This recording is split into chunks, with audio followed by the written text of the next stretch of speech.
بسم اللہ الرحمن الرحیم۔ السلام علیکم۔ پروگرام اختلاف رائے کے ساتھ میں ہوں افتخار کاظمی۔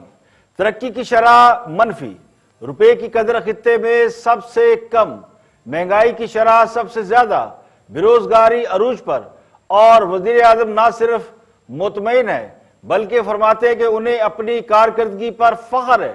چینی 53 سے 110 روپے میں چلی گئی، آٹا 35 روپے سے 85 روپے فی کلو پر پہنچ گیا، بجلی 8 روپے سے 24 روپے فی یونٹ تک چلی گئی، گیس کی قیمت میں 340% اضافہ، ادویات 660% مہنگی، تعلیم اور صحت کے بجٹ میں 60% کمی اور بیرونی قرضوں میں 40% اضافہ۔ عوام بھوک، مہنگائی اور بیروزگاری کے ہاتھوں مر رہے ہیں، جبکہ پرائم منسٹر یہ کہتے ہیں کہ وہ اپنی کارکردگی سے خوش ہیں، انہیں اپنی کارکردگی پر فخر ہے۔ پچھلے 2.5 سال میں معیشت، جمہوریت، بنیادی حقوق، عدل، احتساب، گورننس، خارجہ تعلقات اور قومی اداروں کا بیڑا غرق کر کے خان صاحب یہ فرماتے ہیں کہ وہ اپنی کارکردگی سے مطمئن ہے۔ کہ جو مجھے فخر ہے یہ 2.5 سال کی سٹرگل میں کدھر ہے پاکستان، کہ جو مجھے فخر ہے یہ 2.5 سال کی سٹرگل میں کدھر ہے پاکستان، کہ جو مجھے فخر ہے یہ 2.5 سال کی سٹرگل میں کدھر ہے پاکستان۔ جو ہمارا بیرونی ملک جو بیرونی خسارہ ہے، کرنٹ اکاؤنٹ جو ڈیفیسٹ تھا، وہ 2.5 سال میں پہلی دفعہ 7-8 مہینے میں سرپلس پہ جا رہا ہے۔ یہ بہت بڑا میری حکومت کی کامیابی ہے۔ اس کا مطلب کہ کیونکہ ہمارا اب وہ کرنٹ اکاؤنٹ سرپلس میں ہے، اس کا مطلب ہمارے ریزروز بڑھ رہے ہیں، اس کا مطلب ہمارا روپیہ مضبوط ہوتا جا رہا ہے، لوگوں کو کانفیڈنس آ رہا ہے اکانومی میں۔ اس کی وجہ سے آج پاکستان کے اندر اللہ کا شکر ہے کہ کانفیڈنس اکانومی کی وجہ سے وہ شو کرتا ہے۔ ہماری جو سٹاک مارکیٹ اس نے بھی بڑا زبردست پرفارم کیا ہے، اور جو ہمارے شعبے آگے بڑھ رہے ہیں تیزی سے، کنسٹرکشن سیکٹر سب سے تیزی سے آگے بڑھ رہا ہے۔ پاکستان کی تاریخ میں سب سے زیادہ سیمنٹ کی سیلز ہوئی ہیں، اس کا مطلب ایکٹیویٹی، بزنس ایکٹیویٹی چل پڑی ہے، اور اللہ کرے ہمیں کورونا سے یہ ہم جو تیسرا ویو ہے اس سے ہم ٹھیک طرح ہمارا ملک آپ سب ہمارے ساتھ مل کے اس کا احتیاط کر لیں کہ جو مجھے فخر ہے یہ 2.5 سال کی سٹرگل میں کدھر ہے پاکستان۔ تو پوچھنا یہ تھا کہ انہوں نے کس چیز کا نام کارکردگی رکھ دیا ہے، کارکردگی کس چڑیا کا نام ہے جس پر خان صاحب مطمئن ہے اور پوری قوم چیخیں مار رہی ہیں۔ 2.5 سال میں کشمیر ہاتھ سے نکل گیا، ملک IMF یافتہ ہو گیا، اسٹیٹ بینک IMF کا ایک باؤتھ آرگن بن گیا۔ وہ منصوبے جنہوں نے ہماری تقدیر بدلنا تھی، یعنی سی پیک، وہ منظر عام سے ابھی غائب ہے، وہ نظر نہیں آتا۔ چین اپنی سرمایہ کاری اٹھا کر پاکستان سے ایران لے گیا ہے۔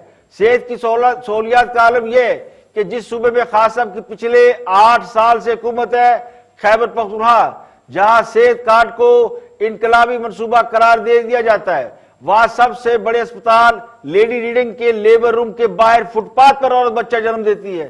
تو خیبر پختونخوا میں 8 سال اور وفاق میں 2.5 سال سے حکمران جماعت جس کارکردگی پر فخر کر رہی ہے، وہ کارکردگی عوام کو تو نظر نہیں آتی۔ اب جس حکومت کو سمجھنے میں خود خان صاحب نے یہ اعتراف کیا کہ انہیں حکومت سمجھنے میں 2 سال لگ گئے، لیکن اچانک 2.5 سال بعد وہ دعویٰ کرنے لگ پڑے ہیں کہ انہوں نے ماشاءاللہ بہت اچھی کارکردگی دکھائی ہے، تو خان صاحب کی بات پر ہم اعتبار کر لیتے ہیں کہ خان صاحب کی کارکردگی بہت اچھی ہے، جبکہ عوام یہ کہتے ہیں کہ اصل کارکردگی تو NRO نہیں دوں گا، کسی کو چھوڑوں گا نہیں، IMF سے قرضہ لیا تو خودکشی کر لوں گا، لوٹی ہوئی دولت واپس لاؤں گا اور کرپشن کا خاتمہ کر دوں گا۔ تو خان صاحب کے 2-2.5 سال تو انہی نعروں کے ارد گرد گھومتے ہوئے نظر آتے ہیں۔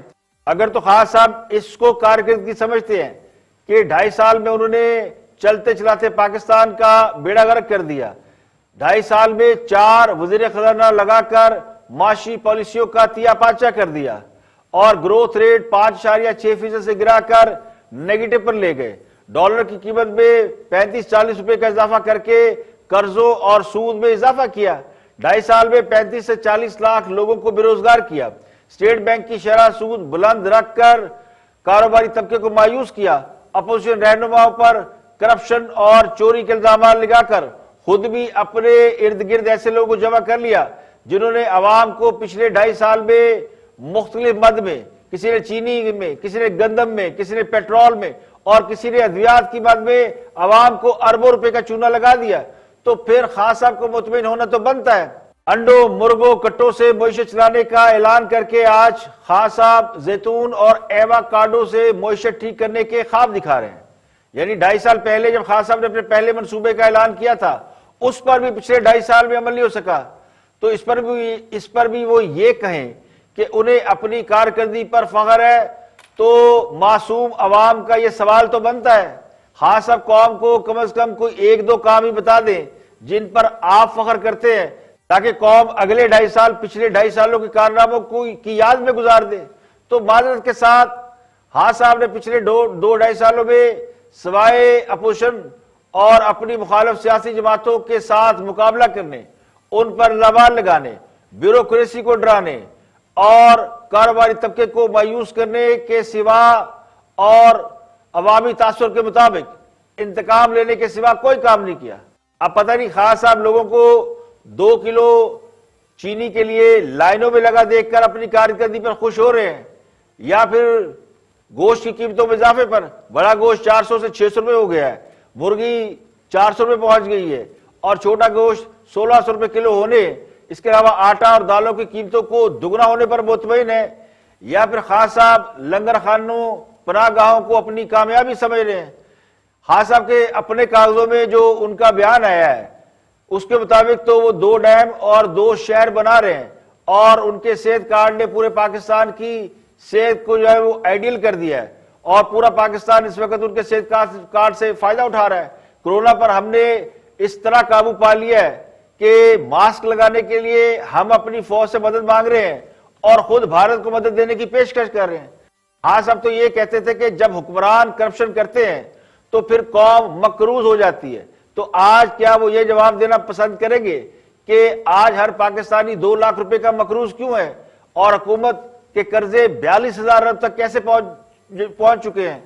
اب اسے کارکردگی سمجھا جائے یا اسے پچھڑوں کے کھاتے میں ڈال دیا جائے؟ تو خان صاحب نے اپنی پارٹی کے 25ویں یوم تاسیس پر قوم کو اپنی کارکردگی پر اطمینان کی خبر سنا کر حیران کر دیا، اور حیرانی اس بات پر نہیں ہے کہ حکومت عوام کے لیے کچھ نہیں کر سکی، اعتراض اس بات پر ہے کہ جس کارکردگی پر شرمندگی ہونی چاہیے اسے کامیابی بنا کر عوام کے زخموں پر نمک کیوں چھڑکا جا رہا ہے۔ اور اہم اور بڑی خبر یہ کہ جسٹس قاضی فائزہ سپریم کورٹ کے جج برقرار، ریفرنس پہلے ختم ہو گیا تھا، اب کیس بھی ایف بی آر کو بھیجنے کا معاملہ ختم ہو گیا۔ جسٹس قاضی فائزہ کو ایک اہم کیس میں کامیابی مل گئی۔ سپریم کورٹ نے جسٹس قاضی فائز عیسیٰ کی نظر ثانی کی درخواست منظور کر لی ہے۔ جسٹس قاضی فائزہ کے حق میں 6 ججوں نے فیصلہ دیا جبکہ 4 ججوں نے فیصلے سے اختلاف کیا ہے۔ جسٹس قاضی فائز عیسیٰ نے لندن میں جائیدادوں کی تحقیقات ایف بی آر کو بھیجنے کے معاملے کے فیصلے کے خلاف نظر ثانی کی درخواست دائر کی تھی۔ جسٹس قاضی فائز عیسیٰ سپریم کورٹ کے وہ جج ہیں جو کہ متوقع چیف جسٹس بھی سمجھے جاتے ہیں۔ حکومت نے ان کے خلاف آمدن سے زائد اثاثوں کا ریفرنس سپریم جوڈیشل کونسل میں دائر کیا تھا جسے سپریم کورٹ نے مسترد کر دیا، لیکن ان کی اہلیہ کی جائیدادوں کا معاملہ ایف بی آر کو بھیجنے کا حکم دیا گیا۔ اس پورے پروسیس سے یہ تاثر پیدا ہوا کہ جسٹس قاضی فائز عیسیٰ کے چیف جسٹس بننے کی راہ میں رکاوٹیں ڈالی جا رہی ہیں۔ جسٹس قاضی فائز عیسیٰ نے مشہور زمانہ فیض آباد دھرنا کیس کا فیصلہ بھی لکھا تھا اور اس فیصلے میں انہوں نے دھرنا دینے والوں پر پابندی اور دھرنے کی سہولت کاری کرنے والوں کے خلاف کارروائی کی سفارش کی تھی۔ اس مشہور مقدمے کے بعد ہی جسٹس قاضی فائز عیسیٰ کی مشکلات میں اچانک اضافہ ہو گیا۔ صدر پاکستان ڈاکٹر عارف علوی کی جانب سے ان کے خلاف سپریم جوڈیشل کونسل میں ایک ریفرنس بھیجا گیا۔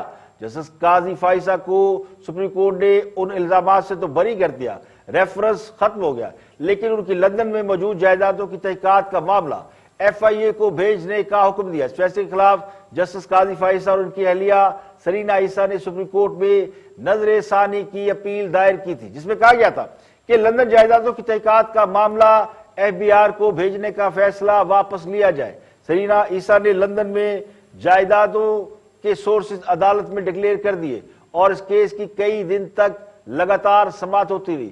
جسٹس قاضی فائز عیسیٰ نے اس کیس کی سماعت اوپن کورٹ میں کرنے کا مطالبہ کیا لیکن وہ عدالت نے مسترد کر دیا۔ پھر ایک ایسا وقت بھی آیا جب کیس کی طوالت سے اکتا کر جسٹس مقبول باقر نے سرکار کے وکیل سے کہا کہ وہ دلائل جلد مکمل کرے۔ اس پر دوسرے جج صاحب سے ان کی تکرار بھی ہوئی اور جسٹس مقبول باقر عدالت سے اٹھ کر چلے گئے۔ سپریم کورٹ کے 10 رکنی بینچ نے اس کیس کی سماعت کی۔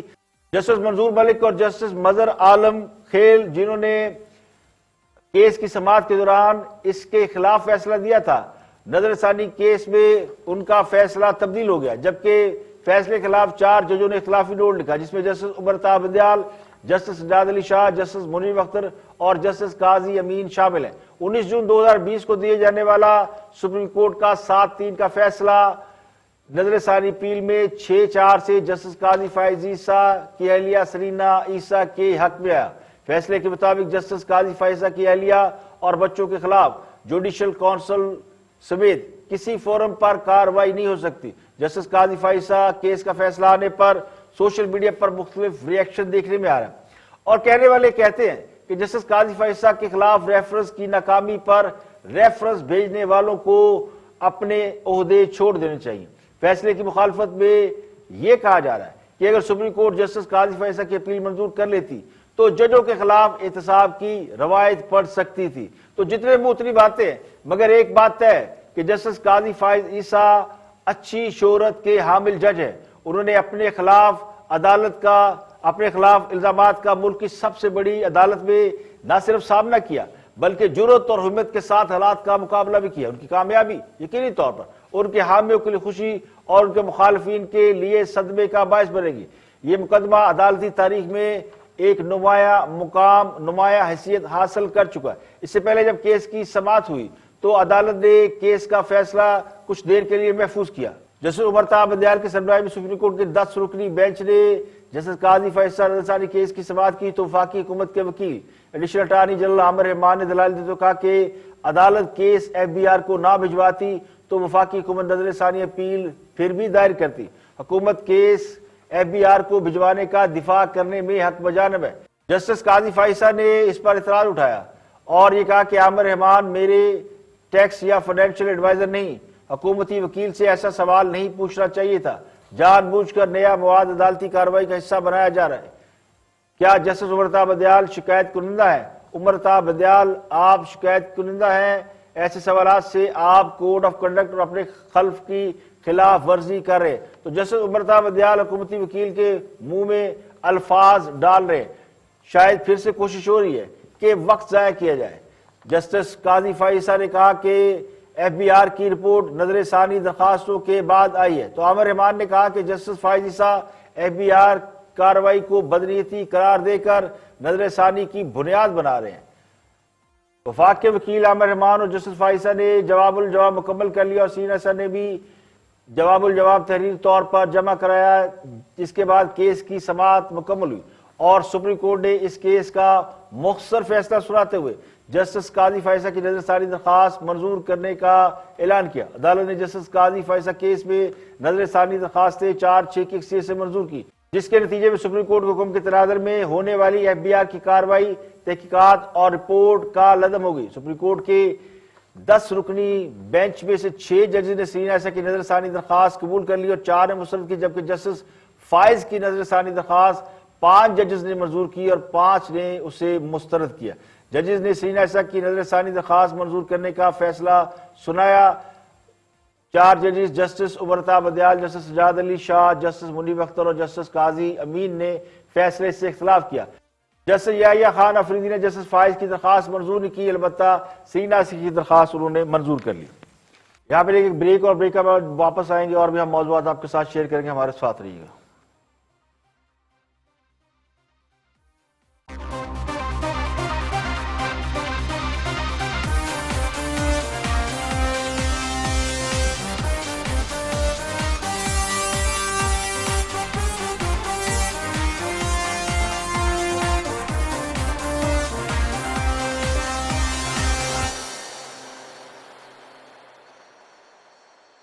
ویلکم بیک، آپ دیکھ رہے ہیں پروگرام اختلاف رائے، میں افتخار کاظم۔ بریک کے بعد حاضر خدمت ہے۔ قوم کو مبارک ہو، جہانگیر ترین کے اکاؤنٹ بحال ہو گئے اور اب کام صرف اتنا باقی رہ گیا ہے کہ جہانگیر ترین خان صاحب کے دائیں طرف بیٹھ کر کام کریں گے یا بائیں طرف بیٹھ کے کام کریں گے. لیکن خبردار اگر کسی نے یہ سمجھا یا کہا کہ ترین صاحب کو خان صاحب نے این آر او دے دیا.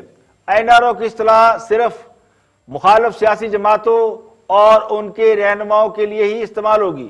حکمران جماعت اور اس کے لوگ اس سے مستثنیٰ ہوں گے، یعنی اس کا اطلاق حکمران جماعت پر نہیں ہوگا، صرف اپوزیشن جماعتوں کا یہ استحقاق ہے.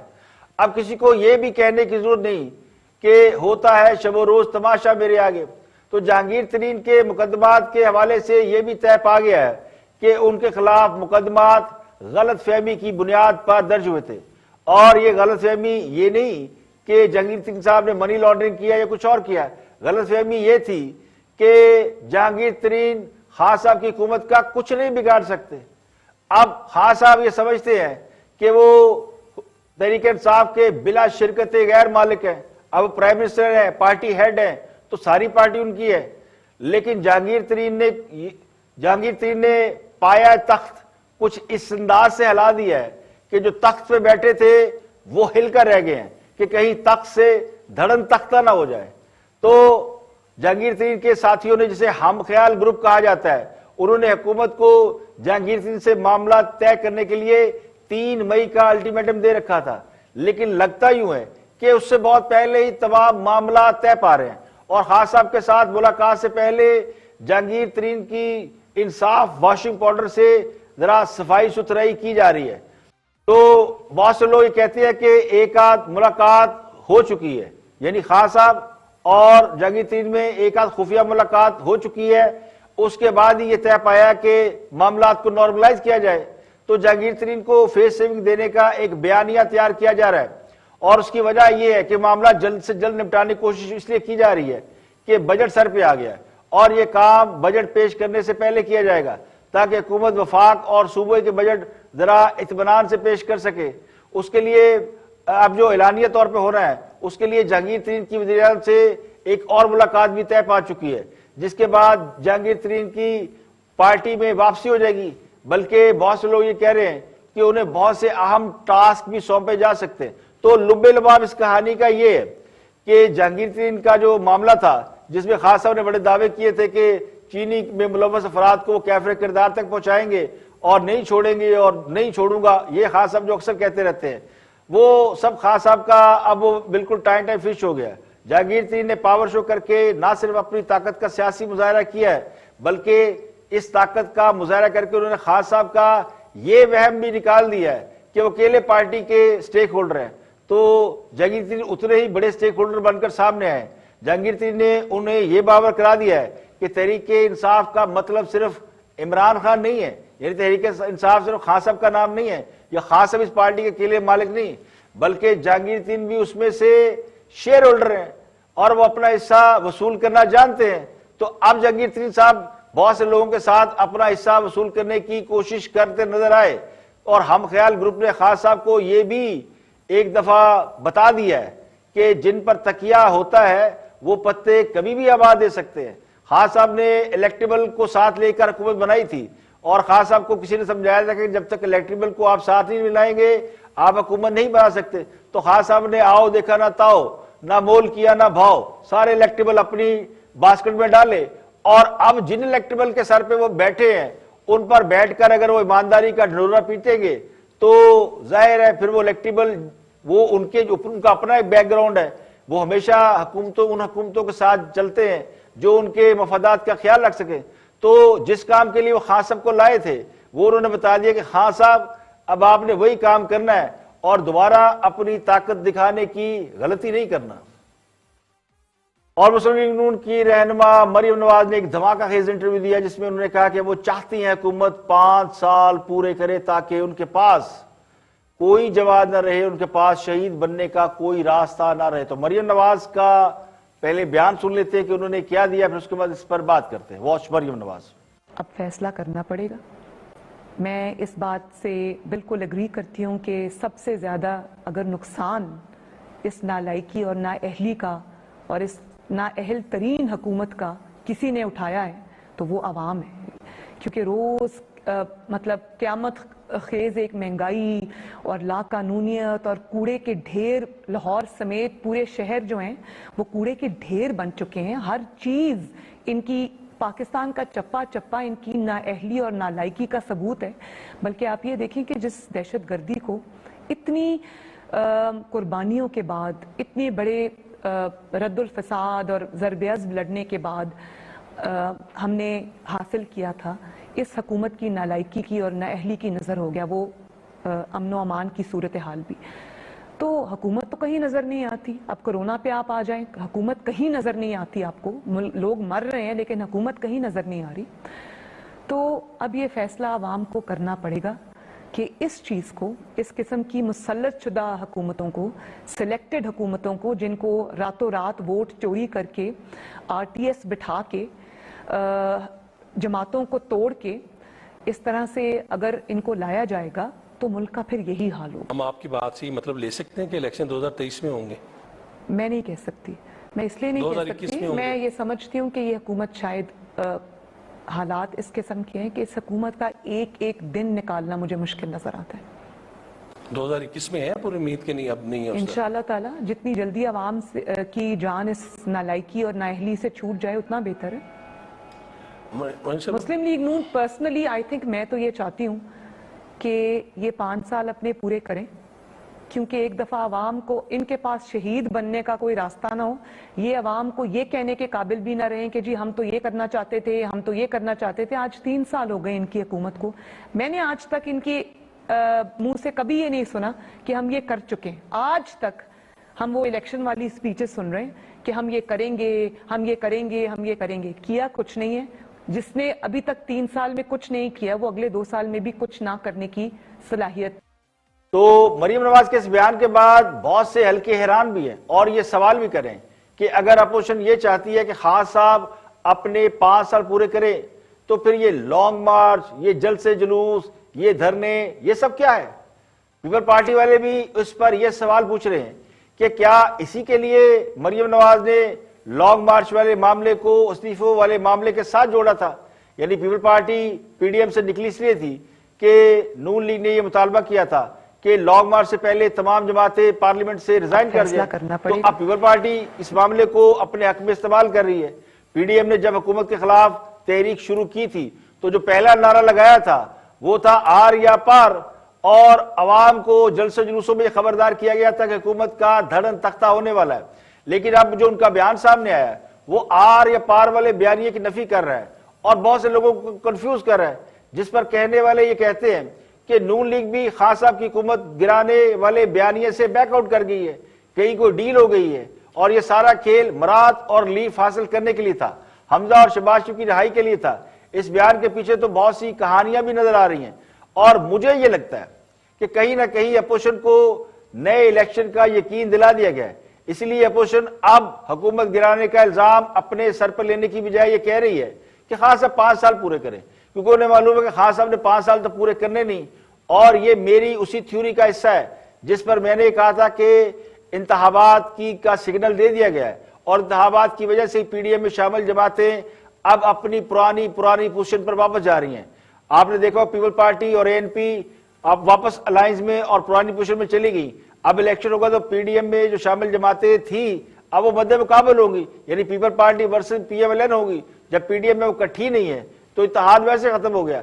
تو یہ اسی وجہ سے تھا کہ کہیں نہ کہیں کوئی اشارہ ہوا ہے کہ انتخابات کی تیاری کریں، جو مجھے لگتا ہے کہ زیادہ دور نہیں ہے. یہاں پر لیں گے ایک بریک اور بریک کے بعد واپس آئیں گے اور بھی ہم خبریں آپ کے ساتھ شیئر کریں گے. ہمارے ساتھ رہیے گا.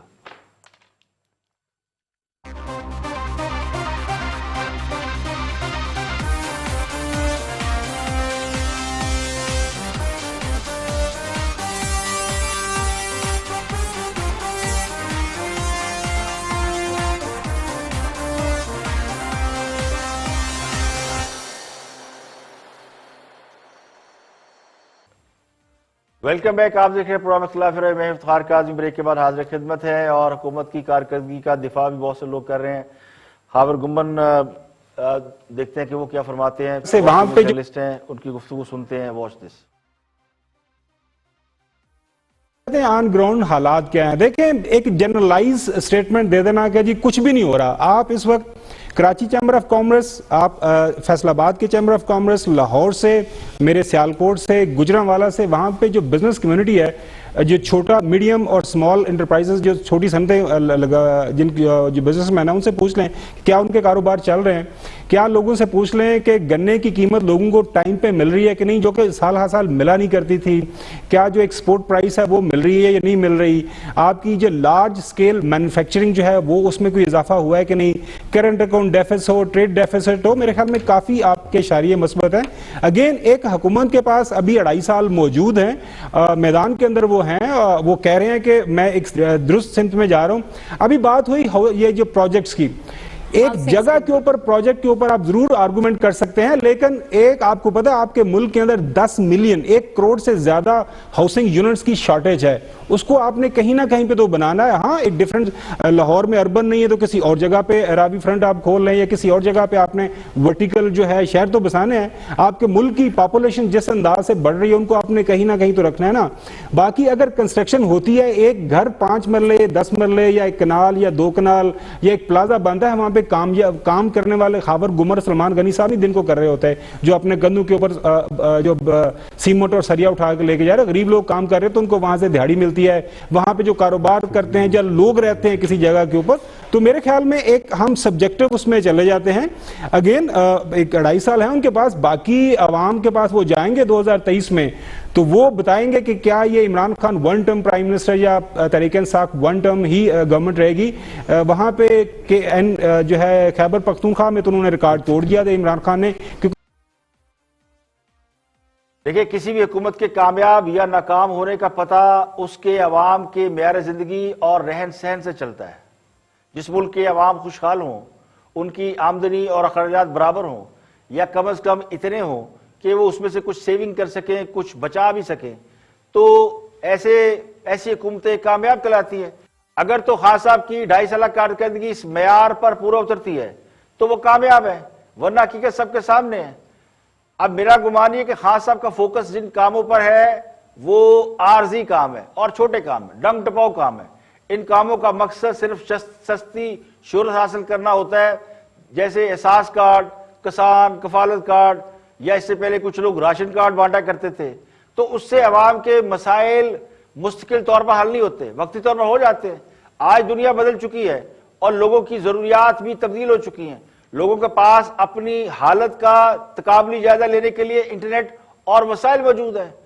تو وہ کہتے ہیں نا پہلے ٹیسٹ میچ ہوتے تھے, لیکن اب 2020 چھایا ہوا ہے, تو دنیا تیز ہو گئی ہے. اس طرح حکومت کی کارکردگی پر بھی اسی طرح اس کو جانچا اور پرکھا جاتا ہے.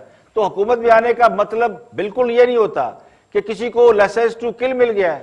اب جو روزمرہ کی زندگی ہے اس میں روزمرہ کے مسائل ہوتے ہیں, اور حکومت کو تمام معاملہ ڈے ٹو ڈے کی بنیاد پر نپٹائے جاتے ہیں, اسے ڈے ٹو ڈے افیئر کہتے ہیں. تو جن لوگوں کو یہ پتہ نہیں, اور جو لوگ یہ کہہ رہے ہیں کہ خان صاحب سے 5 سال بعد پوچھے ورنہ نہ پوچھا جائے, تو 5 سال بعد عوام اس کا فیصلہ کر لیں گے وہ کامیاب ہے یا ناکام ہے, تو وہ میرے نزدیک حکومت چلانے کو اب بھی ٹیسٹ میچ سمجھ رہے ہیں. یعنی وہ سمجھ رہے ہیں کہ جی 5 سال کے اندر جتنی مرضی بربادی ہو جائے کوئی کچھ نہ پہنچے, اور 5 سال پتہ چلے کہ کھایا پیا کچھ نہیں, گلاس توڑا باہر آنے. تو اس لیے لوگ روز بات کرتے ہیں. اب جو تاجر اور کاروباری حضرات ہوتے ہیں, خاص کر چھوٹے, یہ خود کو ماحول میں ڈھالنے کے عادی ہوتے ہیں, ان کے بہت زیادہ سٹیکس نہیں ہوتے, لیکن چونکہ صنعتیں یہاں ہیں, کام بھی کرنا ہے, تو بیچارے مجبوری میں کرتے رہتے ہیں. لیکن اصل مسئلہ ان کا ہے, اس سرمایہ کا اور سرمایہ دار کا جو اڑ کر باہر چلا گیا ہے, کیا وہ واپس آ چکا ہے؟ تو اس کا مطلب یہ نہیں کہ خان صاحب جو کام کر رہے ہیں بڑا زبردست ہے. میرے نزدیک تو اس میں اتنے نمبر بھی نہیں بنتے کہ وہ ریاتی نمبروں سے پاس ہو سکیں. باقی باتیں تو بہت دور کی ہیں. آج کے لیے اتنا ہی. کل پھر حاضر ہوں گے مزید خبروں, تبصروں, تجزیوں کے ساتھ. پروگرام اختلاف رائے سے افتخار کاظمی کو اجازت دیں. اپنا بہت بہت خیال رکھیے گا.